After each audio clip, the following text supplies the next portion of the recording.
இதுதான் எங்களுடைய போர், எங்களுடைய சின்ன தொட்டி தண்ணி.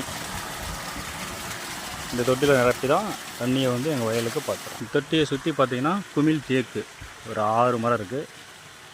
ஒரு விஷயம் பார்க்கலாம். கிட்டத்தட்ட 40 அடி உயரத்தில் இருக்குது. 6 மரங்கள் இப்படி பருத்து இருக்குது பாருங்க.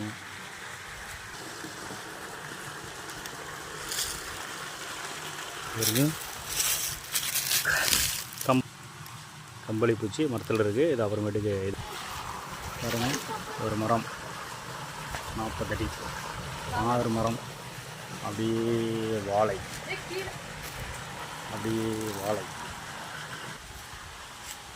கற்பூரவள்ளி, முந்தன், பஜ்ஜி போடுற முந்தன். இது பார்த்திங்கன்னா ரஸ்தாளி பழம். பொங்கலுக்கு எங்கள் வீட்டில் இன்றைக்கி பொங்கலுக்கு இதுதான். ஒரு சின்ன பிஞ்சி தேங்காய் மரத்தில் நானே வெட்டினது. இந்த மரத்தில் தான் வெட்டினேன். இது கொய்யா அங்கங்கே இருக்கும். கிளிகள், வௌவால், பறவை இனங்கள் சாப்பிட்டது போக மீதியை நாங்கள் சாப்பிட்டுட்ருக்கோம். இது ரஸ்தாளித்தாறு.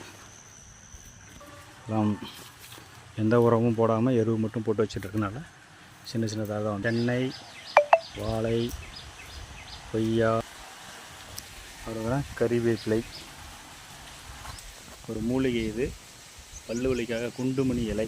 இந்த பல்லு வலி வந்துச்சுன்னா இந்த இலையை நீங்கள் வாயில் போட்டு மென்று அந்த இதை வந்து முழுங்காமல் வச்சுருந்தீங்கன்னா வாயில் இருக்க புழுவெல்லாம் இறந்துடும். பாகற்காய் பூ வச்சுருக்கு. பாகற்காய் சின்ன பிஞ்சு எல்லாம் இருக்குது. இப்போ வந்துட்டு சுண்டைக்காய், நல்ல மருத்துவ குணமுள்ள மூலிகை சுண்டைக்காய். அதுலேயே இங்கே இருக்க மிளகு தக்காளி பார்க்கலாம். சுண்டைக்காய், இதெல்லாம் கத்திரிக்காய், மிளகு தக்காளி பழம் தெரியும், சாப்பிட்ற மாதிரி இருக்குது. நாட்டு வெண்டை விதை போட்டு நாங்களே விதை எடுத்து வச்சு விதை போட்டு வந்தது நாட்டு வெண்டை. இது கத்திரிக்காய், மணப்பாறை கத்திரி, பீக்கங்காய். இது நாட்டு பீக்கனில்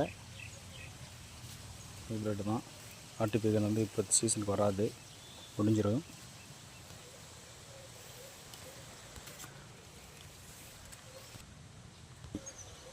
இங்கே மோட்ரு போட்டோன்னா அங்கே தண்ணி வரும்.